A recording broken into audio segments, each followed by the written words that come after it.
General studies paper 2 నుంచి ఈ question చూద్దాం. Why are petrol rates different in every state? With respect to tax reduction reform, Center has recently claimed that it was bearing the brunt of the fuel crisis.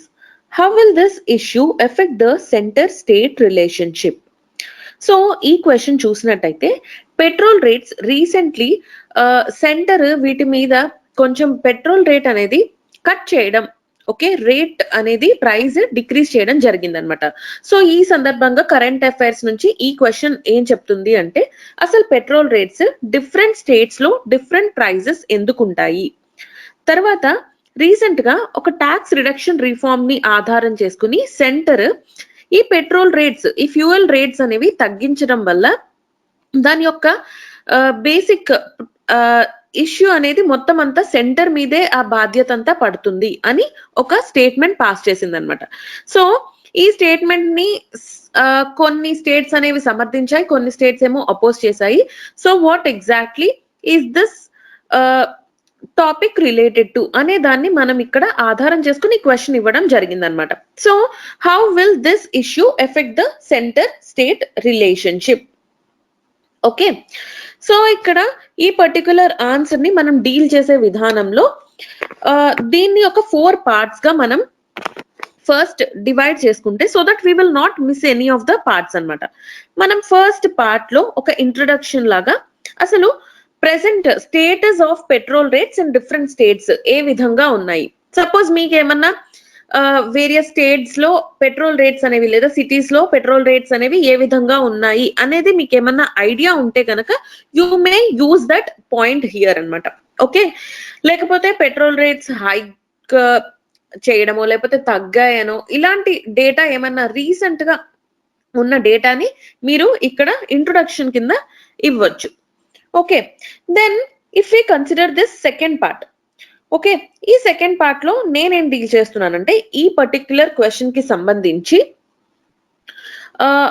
ఇక్కడ నేను why are these petrol rates different in different states అనే ఒక ఈ statement కి సంబంధించి నేను ఇక్కడ second part కింద డీల్ చేస్తాను అనమాట. ఓకే, సెకండ్ పార్ట్ కింద. సో అసలు ఈ reason for variation in prices in different states ఇది ఎందుకు అని ఫస్ట్ ఆఫ్ ఆల్ చూస్తే, ఫస్ట్ ఆఫ్ ఆల్ మనం పెట్రోల్ రేట్ ని ఎలాగా క్యాలిక్యులేట్ చేస్తాము, ఓకే, ఎలా క్యాలిక్యులేట్ చేస్తాము. ఓకే, సో ఈ పెట్రోల్ రేట్ ని కనుక మనం కన్సిడర్ చేస్తే దీని మీద certain taxes, okay, certain taxes అనేవి వేయడం జరుగుతుంది అనమాట. అందులో కొన్ని సెంటర్ కి సంబంధించినవి, కొన్ని స్టేట్ కి సంబంధించినవి. ఓకే, సో ఈ ట్యాక్సెస్ ఏ విధంగా చేయబడతాయి అంటే వేయబడతాయి అంటే centre and state. Okay, so centre ఎలాంటి ట్యాక్సెస్ వేస్తుంది అంటే సెంటర్ వేసే ట్యాక్స్ అనేది ఎక్సైజ్ డ్యూటీ అనమాట. Okay, excise duty. ఓకే, వేరే స్టేట్ ఏమో సేల్స్ కి సంబంధించి వేస్తుంది అనమాట ట్యాక్స్ అనేది. Okay, okay, centre excise duty and state ఏమో సేల్స్ కి సంబంధించిన tax, that is nothing but VAT. Okay, sales tax లేదా వ్యాట్ అంటాం అనమాట. So this is value added tax. Okay, VAT.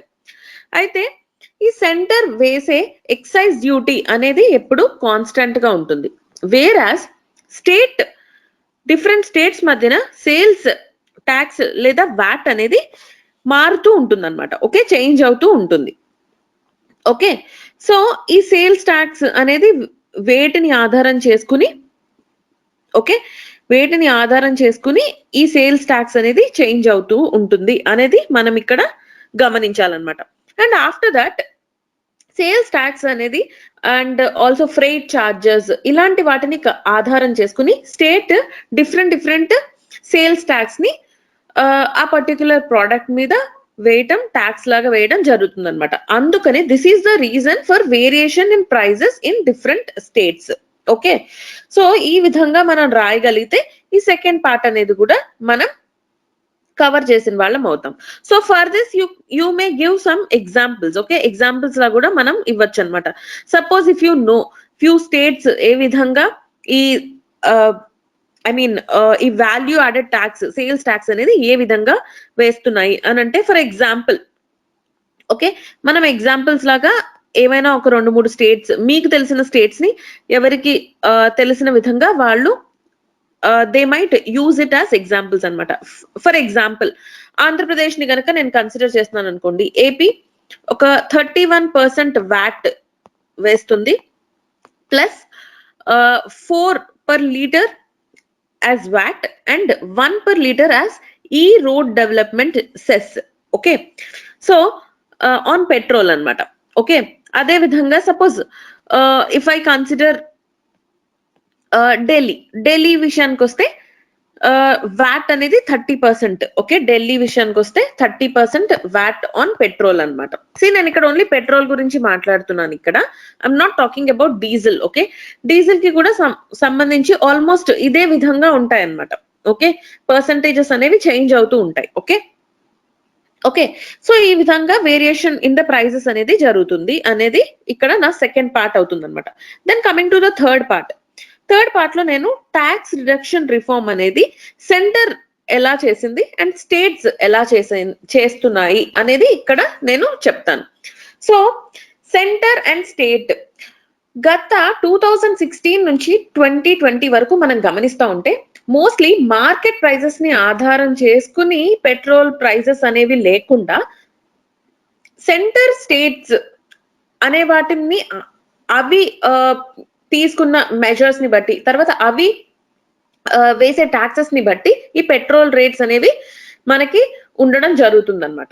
Okay, అయితే ఈ పర్టికులర్ పీరియడ్ లో మీరు టోటల్ గా ఈ ఇష్యూని గనక కంప్లీట్ గా ఫాలో అయి ఉంటే మనకి తెలిసేది ఏంటంటే, ఓవరాల్ గా స్టేట్స్ తో కంపేర్ చేస్తే ఇక్కడ సెంటర్ ఎక్సైజ్ డ్యూటీ హైక్ వల్ల ఈ ప్రైజెస్ అనేవి పెరిగాయి అనమాట.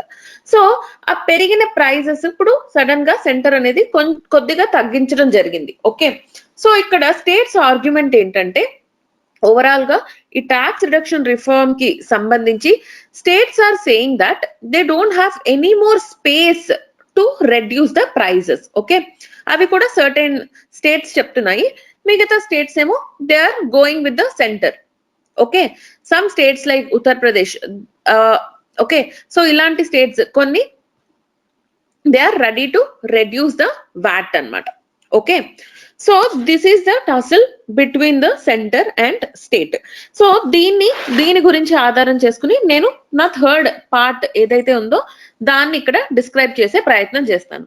And my fourth part, okay, fourth part లో ఇక్కడ సెంటర్ అండ్ స్టేట్స్ మధ్యన ఇలా ఒక ట్యాక్స్ కి సంబంధించి ఒక డిస్కషన్ అనేది జరిగినప్పుడు there is definitely a possibility that ఈ పర్టికులర్ ట్యాక్స్ రిడక్షన్ రిఫార్మ్ గురించి లేదా పెట్రోల్ ప్రైజెస్ గురించి ఈ కొత్త ఎరీనాలో కూడా సెంటర్ కి స్టేట్ కి కాన్ఫ్లిక్ట్ అనేది వచ్చే ఛాన్సెస్ ఉన్నాయన్నమాట.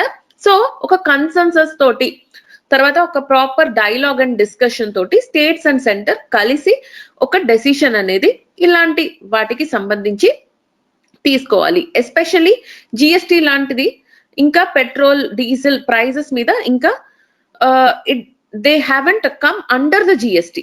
ఓకే, సో ఇలాంటి వాటిని ఆధారం చేసుకున్నప్పుడు ఒక యూనిఫార్మిటీ అనేది ఉండదు, కాబట్టి the centre and states must have a discussion. This conference will now be recorded. GS2 కి సంబంధించిన ఈ క్వశ్చన్ ని చూద్దాం. We see a tilt towards the center in our constitution. How do you defend the federal nature of our country, especially after GST, center's interference in Delhi municipalities and other centralization schemes in the country? Okay, so ఈ question చూసినట్టయితే ఇక్కడ mostly మన constitution అనేది centre వైపుగా tilt అయి ఉంది అనేది ఇక్కడ ఒక స్టేట్మెంట్ అనేది ఇవ్వబడింది అనమాట.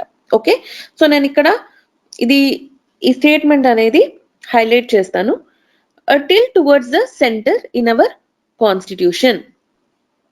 ఓకే, సో ఈ particular type of federal nature ని మనము మన కంట్రీలో ఎలా డిఫెండ్ చేస్తాము, especially after GST, center's interference in Delhi municipalities and other centralization schemes in the country అంటున్నాడు అనమాట.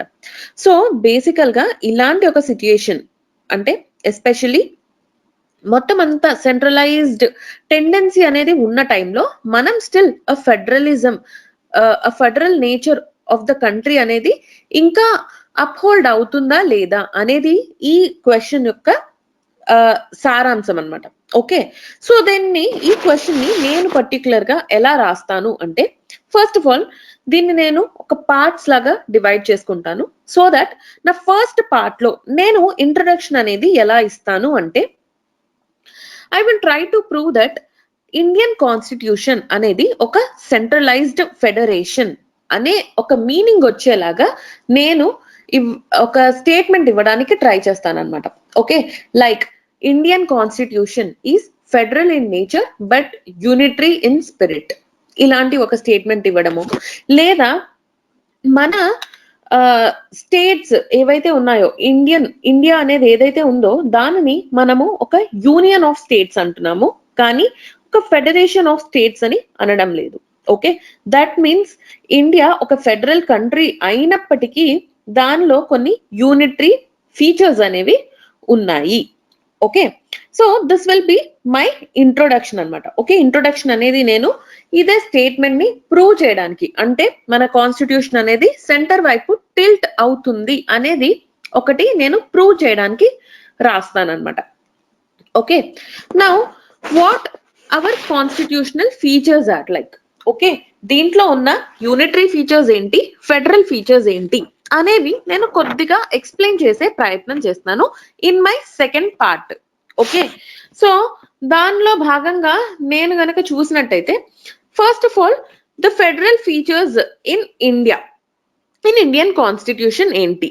ఓకే, సో ఫెడరల్ ఫీచర్స్ ఏంటి అంటే, ఫస్ట్ ఆఫ్ ఆల్ మన 7th షెడ్యూల్ కనుక చూసినట్టయితే there are division of powers. Okay, division of powers among union states and there is a concurrent list అనమాట. So division of powers అనేవి 7th షెడ్యూల్లో ఉన్నాయి.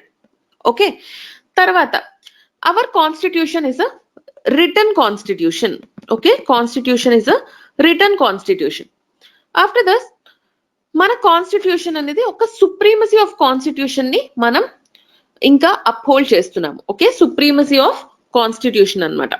Okay, then we have a independent judiciary. Okay, we have an independent judiciary.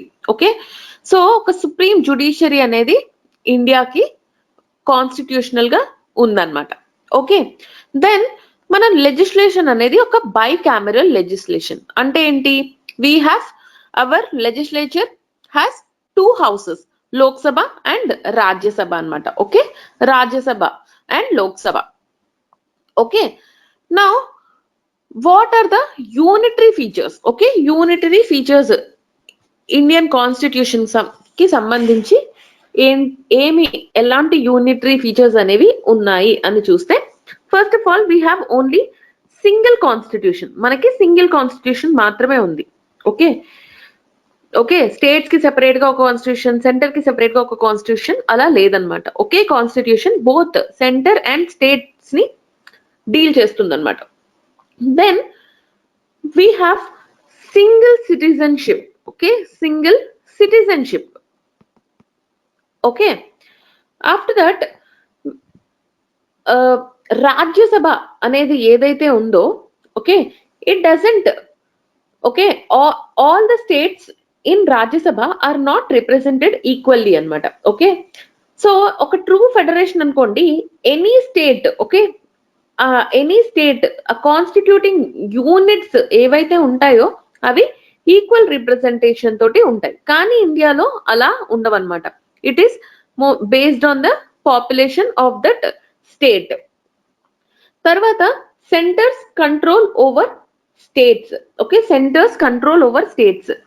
ఇప్పుడు ఏదైనా ఒక లాకి సంబంధించి, ఓకే, ఎస్పెషలీ మనం కాంకరెంట్ లిస్ట్ లో లాస్ అవ్వనివ్వండి, లేదా సమ్ టైమ్స్ స్టేట్ లిస్ట్ లో లాస్ అవ్వనివ్వండి, ఇలా ఏ లాని కన్సిడర్ చేసినా సెంట్రల్ గవర్నమెంట్ తీసుకున్న డెసిషన్ అనేది స్టేట్ గవర్నమెంట్ కంటే it is more important and it can even totally ఈ లాస్ కి సంబంధించి central government can make a law even from the concurrent list and state list, and it overpowers the state's power అన్నమాట. Okay, తర్వాత అసలు states అనే వాటి existence అనేది it solely depends on the centre. Okay okay, అసలు boundary ఏదైనా ఒక state boundary అవ్వనివ్వండి, లేదా అసలు ఫస్ట్ ఆఫ్ ఆల్ స్టేట్స్ ని క్రియేట్ చేయడం లేకపోతే రిమూవ్ చేయడం, ఇలాంటివి ఏవైనా కూడా centre can do on its own అన్నమాట. Okay, and after that we have a unified judiciary అంటే ఏంటి, ఒక హైరార్కీలో జుడిషియరీ అనేది ఇండియాలో ఉందన్నమాట. Okay okay, then emergency powers అనేవి కూడా సెంటర్ చేతిలోనే ఉన్నాయి. Also governor, the office of governor. Okay okay, so ఇవన్నీ గనక కన్సిడర్ చేస్తుంటే మనకి మన కాన్స్టిట్యూషన్, ఓకే, ఇండియన్ కాన్స్టిట్యూషన్ లేదా India is federal in nature, but it has some unitary features. Okay, and they very strong unitary features అని మాత్రం మనకి తప్పకుండా అర్థమవుతుంది అనమాట. ఓకే, నౌ ఇప్పుడు నా థర్డ్ పార్ట్ గనక నేను కన్సిడర్ చేస్తున్నాను అనుకోండి, ఈ థర్డ్ పార్ట్ లో నేను ఏం ఎక్స్ప్లెయిన్ చేయబోతున్నానంటే అసలు ప్రెసెంట్ సినారియో ఎలా ఉంది, ఇండియన్ కాంటెక్స్ట్ లో ప్రెసెంట్ సినారియో అనేది ఎలా ఉంది. ఫస్ట్ ఆఫ్ ఆల్ జిఎస్టికి సంబంధించి జిఎస్టి కౌన్సిల్ గురించి అవ్వనివ్వండి, లేదా కౌన్సిల్లో మెంబర్షిప్ అవ్వనివ్వండి, లేదా అసలు how the given the taxes under GST అనేవి ఎలా సెంటర్ అండ్ స్టేట్ మధ్యన డిస్ట్రిబ్యూషన్ అనేది, డివల్యూషన్ అనేది ఎలా జరుగుతుంది. సో ఇవన్నిటికి ఆధారం చేసుకుని రైట్ నౌ జిఎస్టికి సంబంధించి సెంటర్ అండ్ స్టేట్ మధ్య ఉన్న చిన్న వివాదం ఏదైతే ఉందో దానికి సంబంధించిన పాయింట్స్ ని నేను ఫస్ట్ ఇక్కడ మెన్షన్ చేస్తాను అనమాట. దెన్ ఢిల్లీ లెఫ్టినెంట్ గవర్నర్ గురించి రీసెంట్ గా జరిగిన అమెండ్మెంట్ యాక్ట్, దాని తర్వాత లెఫ్టినెంట్ గవర్నర్ కి ఎలాంటి పవర్స్ అనేవి వచ్చాయి with respect to the state government, and also recent గా ఢిల్లీ మున్సిపాలిటీస్ అనేది మళ్ళీ 3 మున్సిపాలిటీస్ ని తీసేసి ఒక సింగిల్ మున్సిపాలిటీగా మళ్ళీ చేయడం జరిగింది అనమాట. అంటే ఏంటి, సెంట్రలైజేషన్ అనేది మళ్ళీ మనం ఇంక్రీజ్ చేస్తున్నారు. Okay, centre is the centralisation with respect to Delhi's municipalities. Okay, దీనికి సంబంధించి so all these decisions are being taken by the central government. Okay, తర్వాత COVID-19 పాండమిక్ సమయంలో కూడా although this can be dealt under the Epidemics Act, okay, which is under the state's control. Center matram Disaster Management Act ni తీసి దాని ద్వారా more power was given to centre with respect to the control of the pandemic అనమాట. So ఇలాంటి steps ఏవైతే ఉన్నాయో, even the formulas, okay, formulas కూడా initial గా ఈ అగ్రికల్చర్ అనేది స్టేట్ సబ్జెక్ట్ అయినప్పటికీ centre has pass this law అనమాట. అయితే ఇప్పుడు right now they were withdrawn. Okay, so ఇలాంటివి ఏవి కన్సిడర్ చేసిన there is more power which is being taken by the centre అనమాట. ఓకే, సో నేను ఇలాంటి కొన్ని ఎగ్జాంపుల్స్ ని తీసుకుని వై దిస్ ఫెడరల్ నేచర్, ఈ కంట్రీలో ఉన్న ఫెడరల్ నేచర్ అనేది టువర్డ్స్ సెంటర్స్ ఎందుకు టిల్ట్ అవుతుంది అనడానికి నేను కొన్ని ఎగ్జాంపుల్స్ అనేవి నెక్స్ట్ పార్ట్ లో ఇస్తాను. Okay, then my last part, okay, my fourth part, and that would be my last part. దీంట్లో నేను ఏం చెప్పదలుచుకున్నానంటే అసలు why there is a tilt in favour of the centre. Okay, దానికి తగ్గట్టుగా నేను రీజన్స్ అనేవి చెప్పదలుచుకున్నాను. ఓకే, సో రీజన్స్ లో భాగంగా first of all India is such a big country. Okay, అందులో ఒక డెమోక్రసీ ఇలాంటివన్నీ ఇచ్చినప్పుడు there is so many communities living together, so many cultures, so much diversity. So అలాంటప్పుడు సెంటర్ కి ఉండాల్సిన పవర్ గురించి సంబంధించిన దానికి నేను కొన్ని ఆర్గ్యుమెంట్స్ అనేవి సబ్స్టాన్షియేట్ చేస్తాను. దానితో పాటు ఈ పర్టిక్యులర్ ఈ పర్టిక్యులర్ ఎగ్జాంపుల్స్ నేను ఏవైతే ఇచ్చానో అవి సిట్యుయేషన్ టు సిట్యుయేషన్ బేస్డ్ గా కన్సిడర్ చేసి ఆ పర్టిక్యులర్ టైం కి సంబంధించిన ఇంపార్టెంట్ స్టెప్ గా మాత్రమే centre okay for the protection of the people, for the safety security of the people, okay for overall prosperity of the country and the states, వీటికి సంబంధించి ఈ డెసిషన్స్ లేదా ఈ పర్టికులర్ లాస్ అనేవి తీసుకురావటం జరుగుతుందే తప్ప it is not like totally overruling the states అన్నమాట. ఓకే, అండ్ ఆల్సో మన కంట్రీలో కాన్స్టిట్యూషనల్ గానే మనం చూసినట్టయితే okay states are given an opportunity to have their complete freedom with respect to their their circle, okay, in whatever the space they are given they have complete freedom, okay, but with respect to the much broader goals it is always the center which has a more centralizing tendency with respect to the overall stability and prosperity of the country. So ee particular vidhanga nenu ee tilt in favour of centre కి సంబంధించి కొన్ని arguments ఇస్తూ నేను ఈ particular answer ని ఈ విధంగా conclude చేస్తాను అన్నమాట. This conference will now be recorded.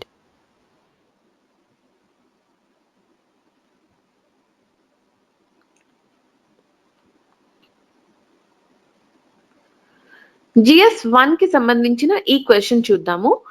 Today we see a deeply connected world. Has it been like that historically too? Discuss the influence of international events in giving rise to key changes in modern Indian history.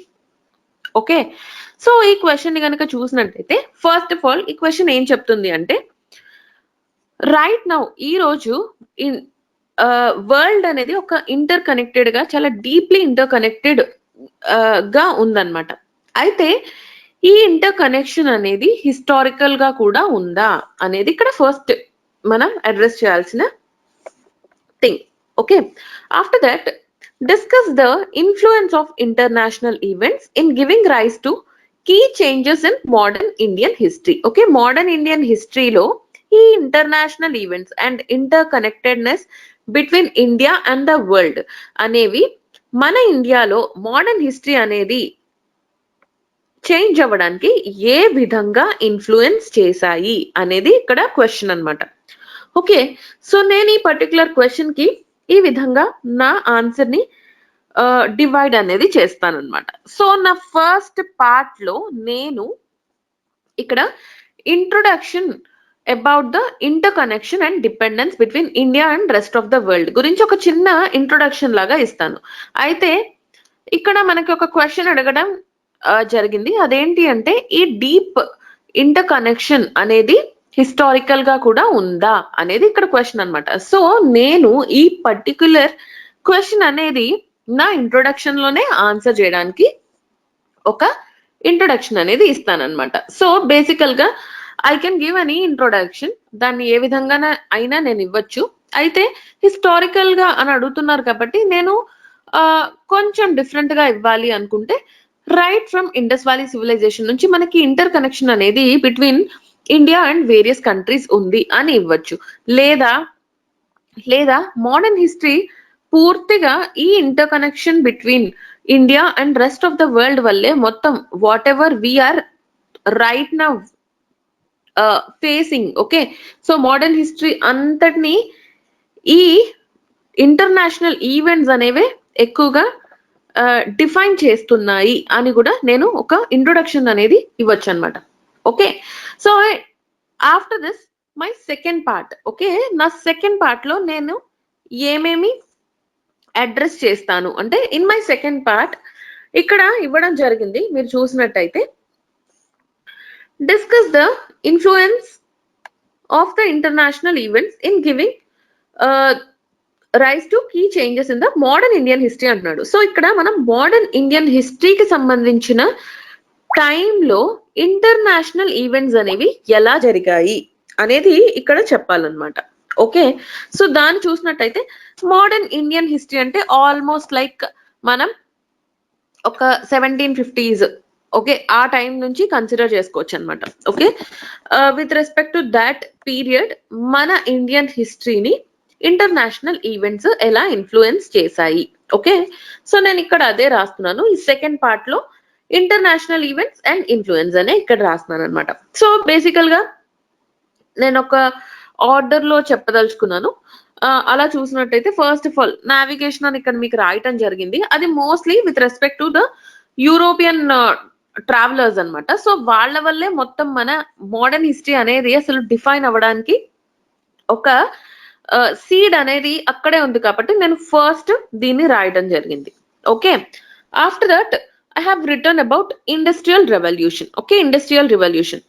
So industrial revolution అనేది out side India ఎలా start అయింది, దాని వల్ల ఇండియాని ఒక net exporter నుంచి ఒక raw material supplier కింద ఎలాగ కన్వర్ట్ చేయడం జరిగింది, తర్వాత ఈవెన్ అడ్మినిస్ట్రేటివ్ చేంజెస్ ఎలా జరిగాయి, మన ఎకనామిక్ ఎక్స్ప్లోయిటేషన్ అనేది ఎలా జరిగింది. సో ఇలాంటి పార్ట్స్ అన్నిటిని నేను ఈ పర్టికులర్ ఇండస్ట్రియల్ రెవల్యూషన్ అండ్ దానికి సంబంధించిన ఓకే ఫాలోయింగ్ ఎఫెక్ట్స్ లాగే నేను ఇక్కడ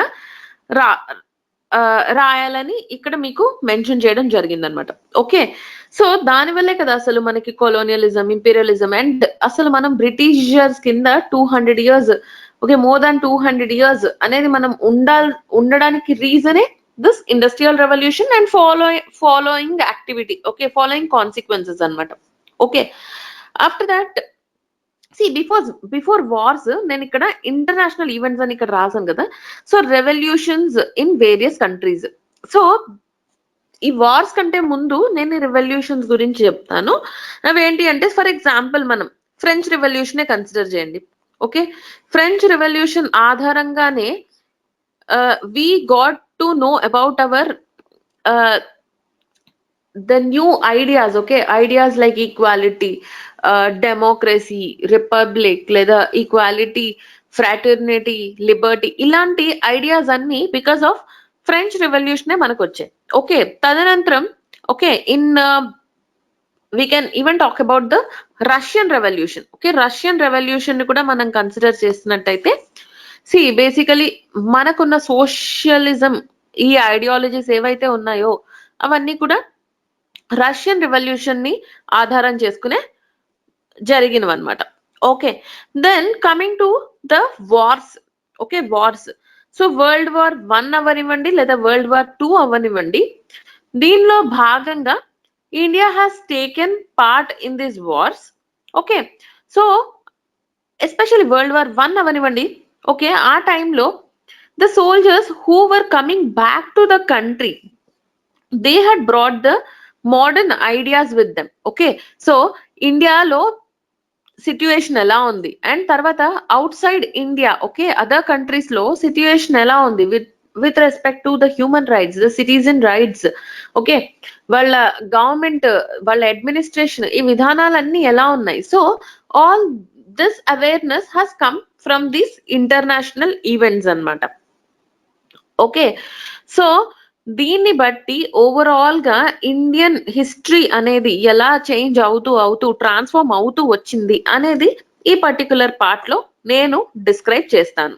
okay, and the last part is the conclusion. Okay, ఒక హోలిస్టిక్ వేలో మొత్తం అన్నిటిని సమరైజ్ చేస్తూ ఈ కన్క్లూజన్ అనేది మనం ఇస్తే ఈ పర్టికులర్ ఆన్సర్ ఒక కాంప్రహెన్సివ్ గా వస్తుందన్నమాట. Okay, This conference will now be recorded.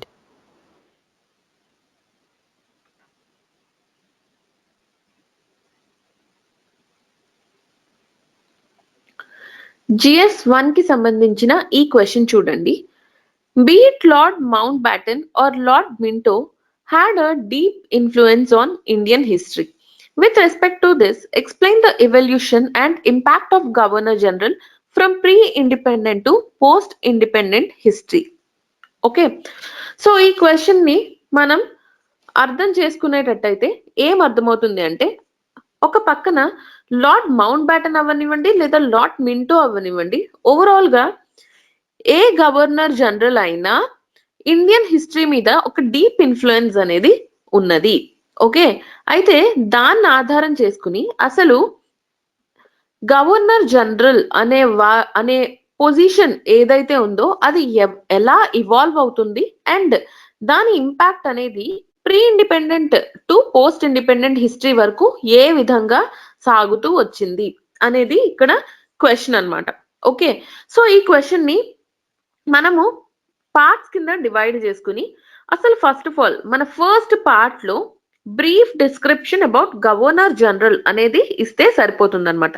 So what is this description about governor general అంటే బేసికల్ గా అసలు గవర్నర్ జనరల్ ఆఫీస్ అనేది ఎప్పుడు ఎస్టాబ్లిష్ అయింది, లేదా ఆ గవర్నర్ జనరల్ ఆఫీస్ అనేది ఎంత powerful, okay, under British government direct గానే ఓకే ఎలా ఇంప్రూవ్ అవుతూ వచ్చింది, లేదా ఒక వెరీ మేజర్ ఇంపాక్ట్ అనేది ఇండియన్ హిస్టరీ మీద ఏ విధంగా ఉన్నది through out the freedom struggle అవ్వనివ్వండి, లేదా మన ఓవరాల్ గా డిఫరెంట్ గవర్నర్ జనరల్స్ అనేది తీసుకొచ్చిన రిఫార్మ్స్ ఇండియన్ హిస్టరీ మీద ఎటువంటి ఇంపాక్ట్ చూపించాయి.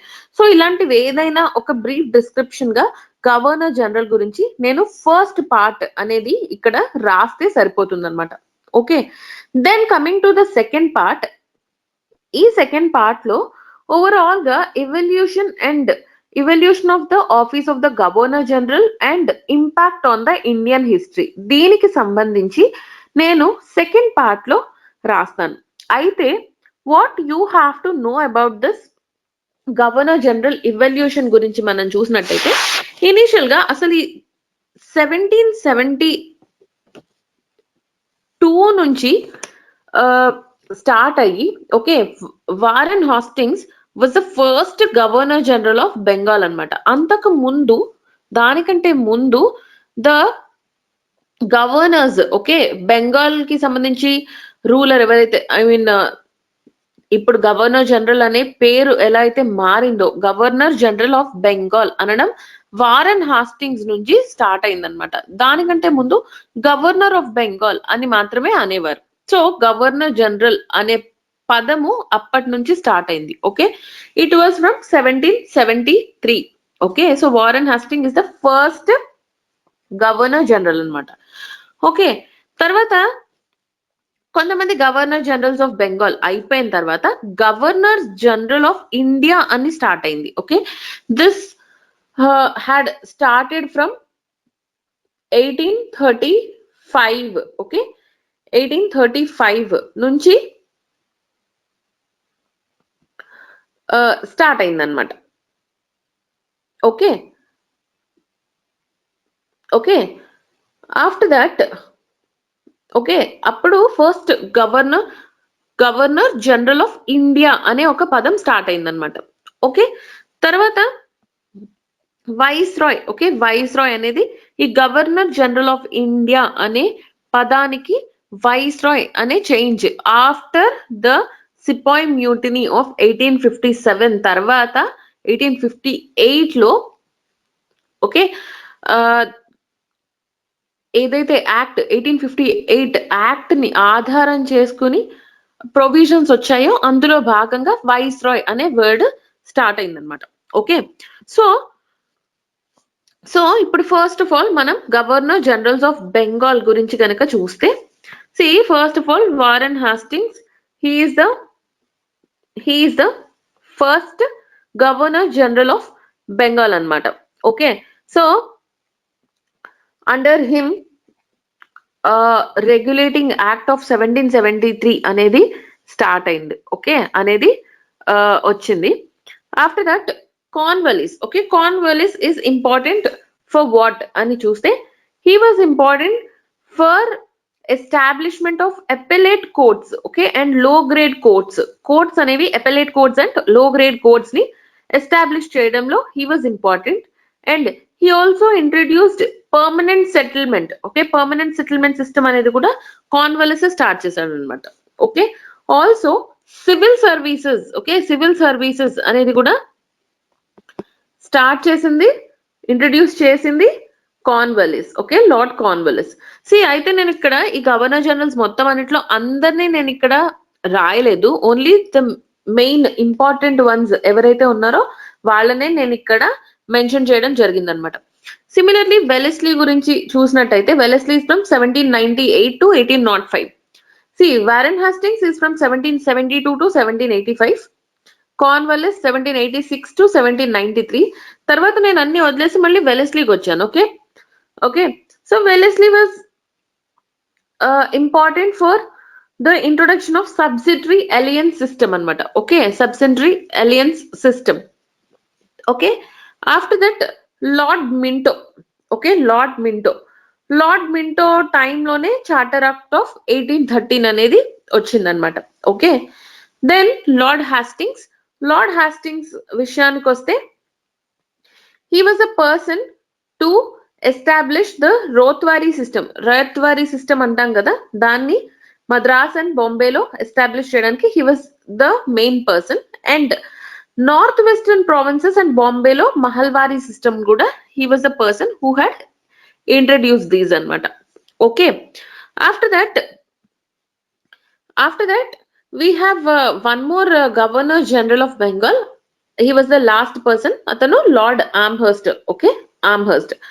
Okay, after that governor general of India అని అనడం స్టార్ట్ అయిందనమాట.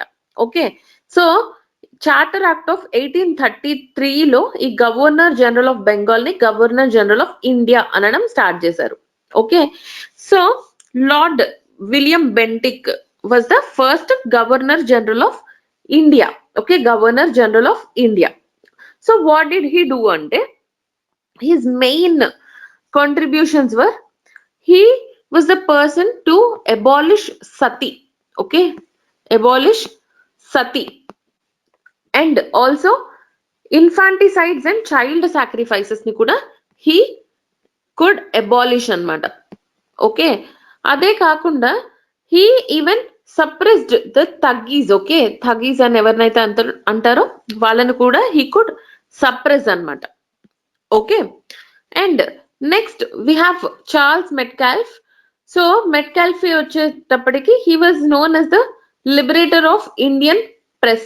Okay, liberator of Indian press అని అంటాం అనమాట. సో ప్రెస్ కి సంబంధించి all restrains, okay, all restrictions ఏవైతే ఉన్నాయో he uplifted. Okay, he lifted all these, thereby press అనే దాన్ని లిబరేట్ చేయడానికి he was helpful అనమాట. Okay, after that Lord Dalhousie. Okay, Dalhousie విషయానికి వస్తే he introduced the doctrine of lapse ని introduce చేసింది డల్హౌసీ. ఓకే, ఆఫ్టర్ దట్ ఈయన ఆధ్వర్యంలోనే చార్ల్స్ వుడ్ డిస్పాచ్ అనేది with respect to the education అనేది under him it has come, and first railway line connecting Bombay and Thane కూడా under his rule okay జరిగిందనమాట. అదే విధంగా పోస్ట్ ఆఫీస్ యాక్ట్ అనేది కూడా 1854లో వచ్చింది, that was under his rule. అలాగే first telegraph line, okay, first telegraph line అనేది కూడా under him it has come, and he has started this competitive examination for Indian civil services. Okay, 1853 act లో భాగంగా ఇది స్టార్ట్ అయిందనమాట. Okay, అలాగే widow remarriage act అనేది కూడా అండర్ హిస్ రూలే రావడం జరిగింది. Okay, after that lord canning. Okay, lord canning విషయానికి వస్తే first of all he was the person who was the governor general during 1857 revolt అన్నమాట. ఓకే, 1857 రివోల్ట్ టైంలో he was the governor general. Okay, now next మనం viceroys కి సంబంధించి ఇక్కడ చూద్దాం. Okay,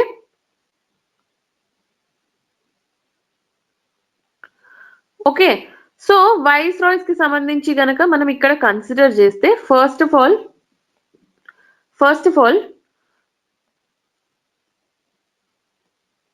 ఇక్కడ చూసినట్టయితే వైస్ రాయ్స్, నేను ఇది కూడా లిస్ట్ అలాగే రాశాను.